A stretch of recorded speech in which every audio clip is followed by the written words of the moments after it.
You are welcome to 16ME160 Engineering Drawing, Part 6, Development, Section 1. Learning Objectives. 1. Be able to explain terms associated with development. Be able to apply principles of auxiliary projection and rabatment, and be able to demonstrate principles of auxiliary cutting plane. Development is the art of creating a three-dimensional object from a two-dimensional material. Example, the work done by a tailor who takes the true lengths or measurements of an individual, cuts out pieces of the material to sew a pair of trousers. Applications of development. Sheet metal works, example, air conditioning ducts, pipe fittings, boiling fittings, aeroplane construction, example, the wings of the plane, automobile layout, and chemical engineering plant installations, etc. Terminologies of development. Terms involved or encountered in development include 1. True lengths of a line, point view of a line, true shape of a plane, edge view of a plane, dihedral angles, the angle between planes, intersections, which comprises intersection of lines, piercing point of a line and a plane, intersection of two planes or surfaces, intersection of a plane and a solid, as well as intersection of solids, curve of interpenetration. Special cases of orthographic projections. Normal orthographic projections are projected onto the principal, that is the horizontal plane and vertical plane, and profile planes, which is the AV plane. These planes are at 90 degrees to each other. There are some notable views on these principal planes that are worth noting that we call special cases. These include 1. True lengths, point view of an edge. True shape, edge view of a surface. Special cases of orthographic projection. 1. Looking at true length and point view of an edge. 1. A true length view of an edge is the view in which the length of the image is equal to the actual length of the edge. The point view of an edge is the view in which the image of the edge shrinks to a point. True length and point view of an edge. For views of a line AB, projected, a vertical line AB, and projected above gives a point line. Considering these three views given, conclusions that can be made from that is 1. The length in the left side view and the length in the right side view are true lengths. Likewise, the view of a line here, let's look at the line AB. AB horizontal, projected downwards, AB horizontal, projected in the opposite direction, AB point. Length of the front view, that is here, is the true length. Length in the plan is also the true length. And now let's look at the points AB on the left and AB on the right. These are point view of the line AB. Special cases of orthographic projection, true length and point view of an edge. Here we have a line AB given. The three views are obtained. We have the front, which is inclined, the right side, which is inclined, and the top side, which is horizontal. Now, the front view by this deduction is the true length. Let's look at certain relationships involved here.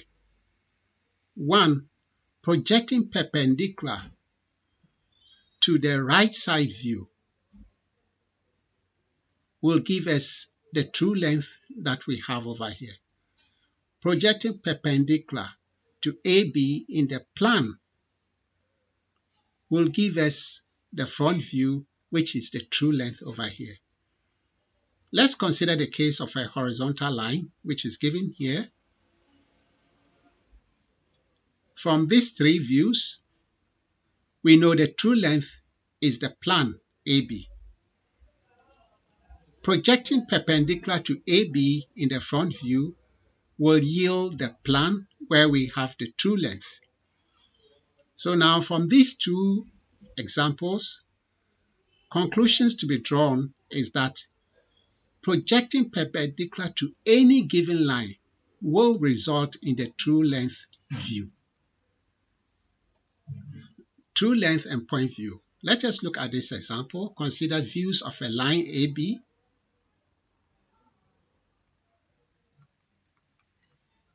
Here we have the front view, the plan, and the left side view. Now, there is no projection in any direction perpendicular to the line. Projection from above on the front view, projecting from the left on the front view, they are all not perpendicular to the line AB there. Taking a look at the plan, projecting from beneath is not perpendicular. Likewise, from the left side is not perpendicular. Therefore, there is no true length view. Now, let us consider true shape and edge view of a surface. The true shape view of a plane or a surface is the view in which the image of the surface is the actual shape and size of that plane. The edge view of a plane is the view in which the image of the plane shrinks to an edge or more or less a line. Look at a rectangular plane ABC.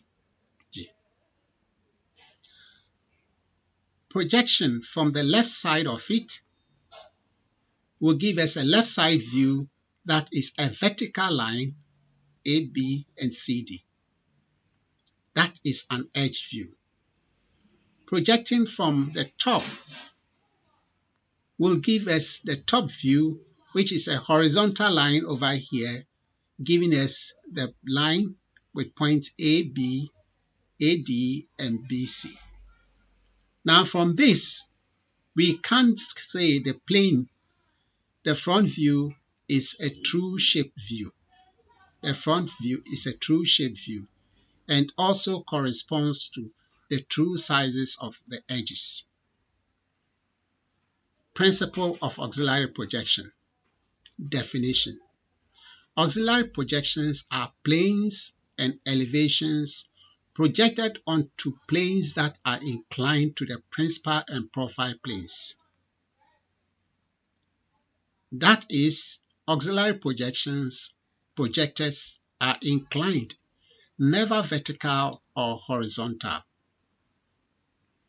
A projection of a plan onto a plane that is inclined at an angle less than 90 degrees to the principal or profile is called a first auxiliary elevation because it is projected from a plan.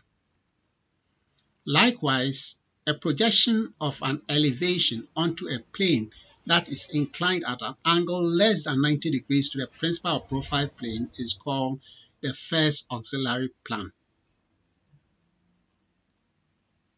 Principles of auxiliary projection.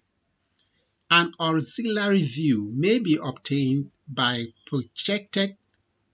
projection from any one of two graphical adjacent views. Two graphical adjacent views. What are graphical adjacent views? Graphical adjacent views are two views that are mutual projections of each other. Look at line AB. Now, from the left side view and the front side view are graphically adjacent views. The implication is that a projection, because a projector, LF, will produce the front view. Likewise, a projector from the front side can also produce the left side view. Now we have the top view. Likewise, the top view and the front view are graphical adjacent views. Implication, because projector TF will produce the front view. But left side view and then the top view are not graphically adjacent views. Steps producing an auxiliary projection from a given view.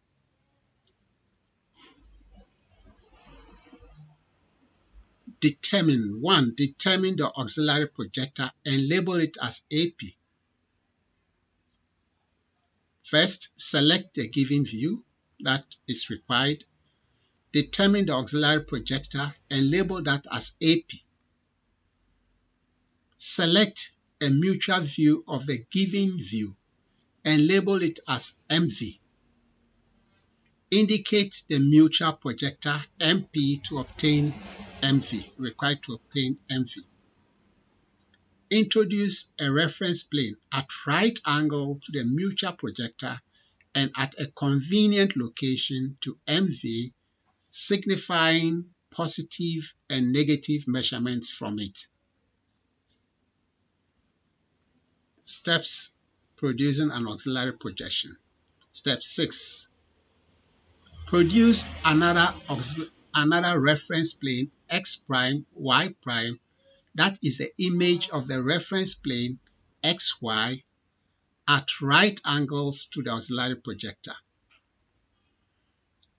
Now obtain appropriate auxiliary projections of points on the given view by measuring their respective distances within the mutual view with respect to XY.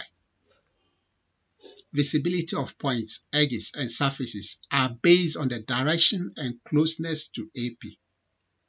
Example, here we have the front view and the top view. Now, since we intend to project by points, we would have to label according to points. So, points, obeying our principle. 1 here is within the box because it's beneath, that is the base. We are looking at the base point first, 1 that is within. Now 1 on the plan on the front view will be visible because 1 is going to be in front, so it's outside. 2 within, that is the base, is hidden from the top. But 2 also in the front view is coincide with 1 and it is within the box. 3 is the base of the front and that is within and not visible. Therefore, it is written within. And 3 on that is also hidden in the front view and therefore within. 4 at the base on the top view is hidden, therefore within. But 4 on the front view is going to be visible because it's going to be in front, so 4 is visible. Now 5 on the top of the top view, therefore is visible and put outside. And since it's the front part as well, on the front view is going to be visible. Then 5 also coinciding with 2, but on the top part of the top view. But on the front view, it will coincide with 5 and it is not visible, so it's put within. 7 is a point also here that is a deciding factor. And that also is going to be over there. It's not visible because it's behind. Looking at the plan, the point 7 is behind, and therefore in the front view, it's not going to be visible.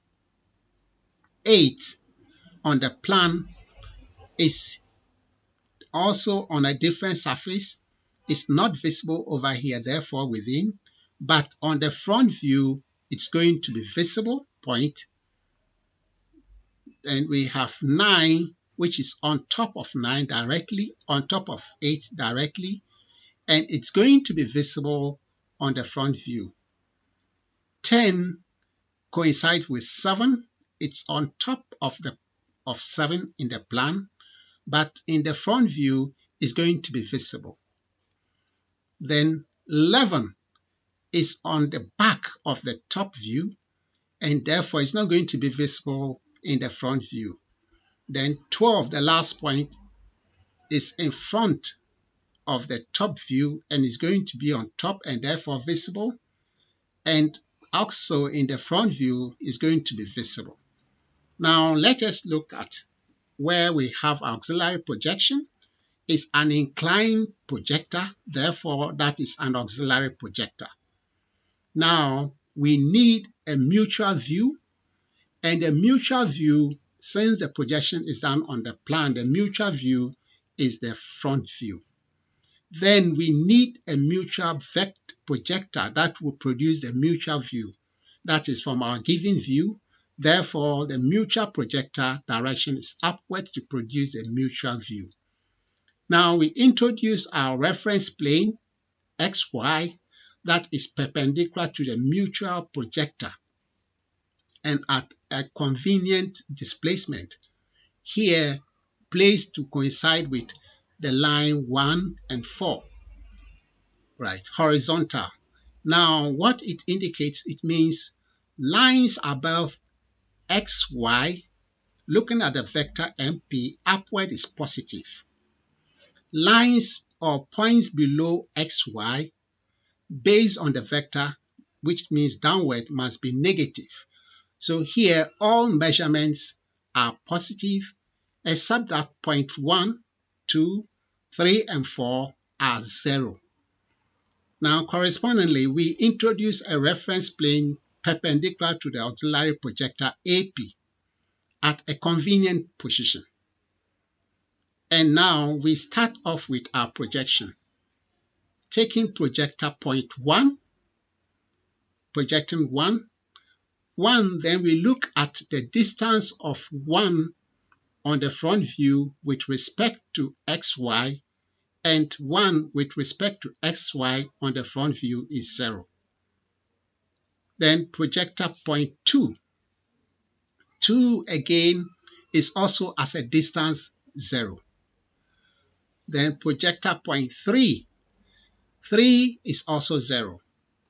Then projector point 4. That is also 0. Now projector point 5, right, which coincides with projector point 1. Now from the front view, we measure the distance from XY to the point 5, which is positive. Likewise, we come to the X prime, Y prime, directly along that line, positive 5 is placed over there. Then we go for point 6. Point 6 is also exactly the same distance as 5, positive distance. Point 7, also the same distance above. Point 8, also the same distance above. Point 9, now that is about twice the distance. Point 10, that is also about twice the distance. 11, that's also about twice the distance. 12, that is also twice the distance. Now we have the points and we need the edges. Therefore, visibility of edge is very paramount. Now, if we are viewing in the direction AP, then the edge most close to us is the edge 1, 5. Therefore, we draw 1, 5 as a visible edge. Now, either to the left or to the right, let's take to the right now to get the edges that are necessary. From that angle, the edge that will be visible to us is 5, that is to the left, here is to the left. 5, 8 is going to be visible to us. Then 8, 9 is going to be visible to us. Then we have 8, 9 visible to us. Then we have edge 9, 12 is going to be visible to us. Then 12, 4 is going to be visible to us. Then 4, 1 is going to be visible to us. Then looking at the left part of it from AP, we have edge 5, that is edge 1, 2, which is the base, is going to be visible to us. Then 2, 6 is going to be visible to us. Then 6, 5 is going to be visible to us. Now, still in that direction, then we know we can have 7, 10 is going to be visible to us. Then 10, 9 is going to be visible to us. Then that is here. These are the visible edges. The non-visible edges likewise can be looked on in that direction, and that is the furthermost non-visible, that is 3, 11. Then I think that is the only edge that is required here to complete that particular projection for it. So we have the auxiliary view of this block shown over there. Note, auxiliary view projected from a principal view is called the first auxiliary, and the reference plane of the first auxiliary plane is denoted by x1, y1. An auxiliary view projected from the first auxiliary view is called the second auxiliary projection, and its reference plane is denoted by x2, y2. Assignment 1. Determine the auxiliary projection of the object shown below. Here we have a block which shows the front view and the plan. Please apply the method of auxiliary projection. Now from here, the angle of the projector has not been shown, and I will send the direction, make use of an angle of 45 from the lower portion. Angle of 45, that is on the front view, angle of 45 upwards. Angle of 45 upwards for the auxiliary projector. Now, format for presenting your assignment. Provide your drawings on either an A4 or A2 sheet. Keep the hard copy as evidence, which you later bring. But then on completion, take a photo shot of your hard copy, right? And save it as with file name ME160. 6 corresponds with the heading of the assignment, which is